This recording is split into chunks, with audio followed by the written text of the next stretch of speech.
Get ready to hold on tight to your seats, folks. We're about to dive into a world of chills and thrills, where crime scenes aren't just dark and eerie, but also filled with the most bizarre and creepy finds.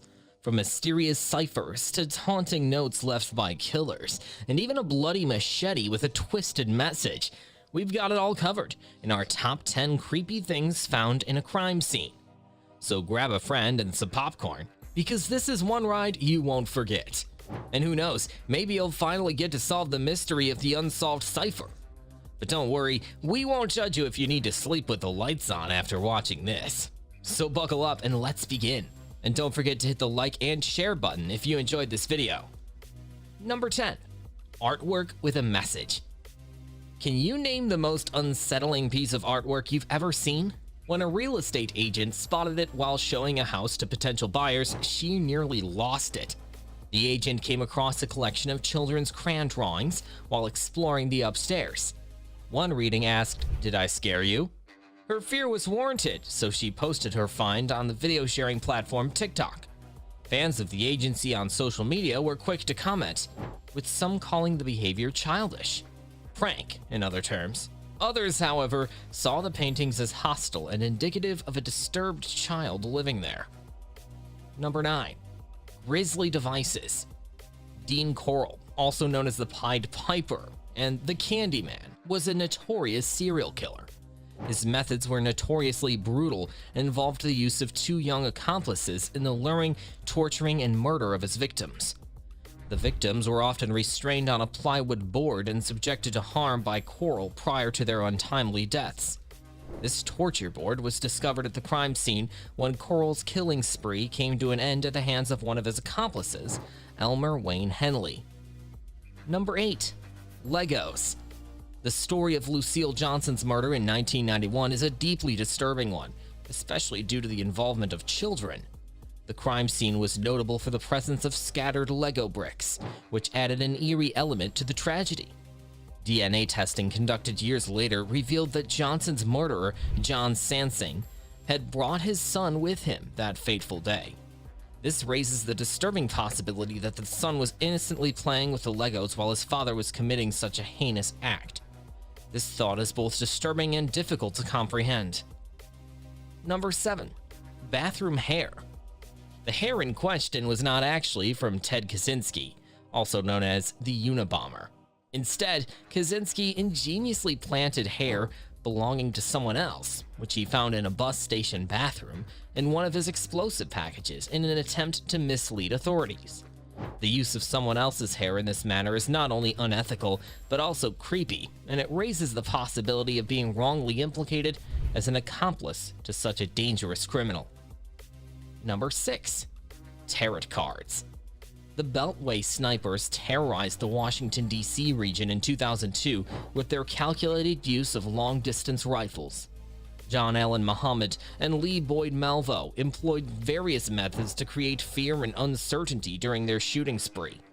One particularly chilling incident occurred after the shooting of Iran Brown in October 7th, when the duo left a death tarot card at the crime scene inscribed with the words, "Do not release to the press. For you, Mr. Police," and "Call me God." This was a disturbingly cryptic message that only added to the already palpable sense of fear in the area. Number 5. Message machete. Prince Hepburn's motivations were made crystal clear by the evidence found at the crime scene. The forensic report revealed that Hepburn had left behind the murder weapon with two distinct messages written on it. A bloody machete was discovered at the scene of the murder of Hepburn's girlfriend with the phrase, "This is what cheaters get," scrawled on the blade. On the other side of the machete was a message intended for another potential victim. This level of morbidity is usually only seen in horror films, but in this case, the horror was all too real. Number 4.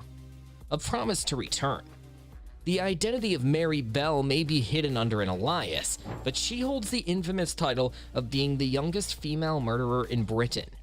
In 1968, at the age of 10, Bell committed the first of 2 murders by strangling her victim. Her early life was plagued by abuse and neglect from her mother, and her dangerous behavior was evident long before her first killing. After Martin Brown's death, Bell and an accomplice not only tormented his mother before his funeral, but also left provocative messages to the police near a vandalized nursery.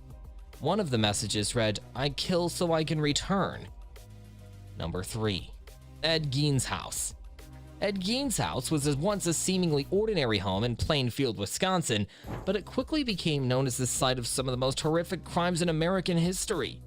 The serial killer, Ed Gein, who lived there, was responsible for multiple murders and grave robbings, and the evidence of his atrocities was found scattered throughout the house. From furniture made of human skin to body parts used as decorations, the inside of Ed Gein's house was a macabre and creepy sight to behold.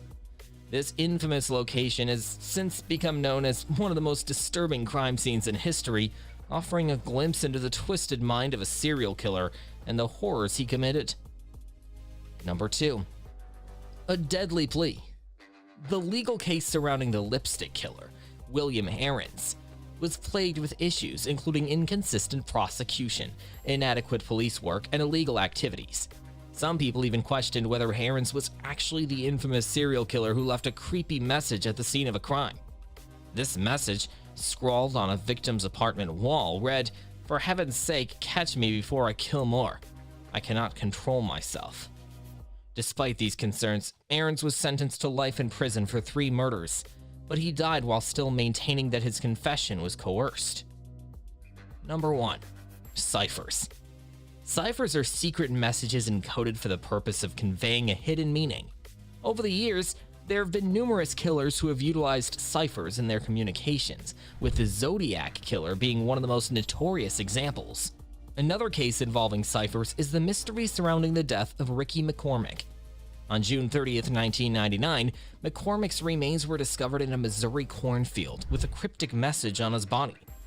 Despite efforts by the FBI to crack the code, the cipher remains unsolved, and it is believed that the solution to McCormick's murder is contained within the message. The FBI continues to seek public assistance in decoding the cipher.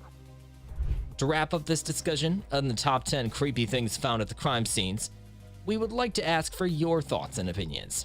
These cases are definitely disturbing, and it's chilling to think about the lengths some individuals will go in order to commit horrific crimes. We would love to hear what you think about these cases and which one in particular stood out to you. Feel free to leave a comment below and share your thoughts with us. And if you found this video informative and thought-provoking, please hit the like button and share it with your friends. We would greatly appreciate your support. Thank you for watching, and stay tuned for more interesting and informative content from us.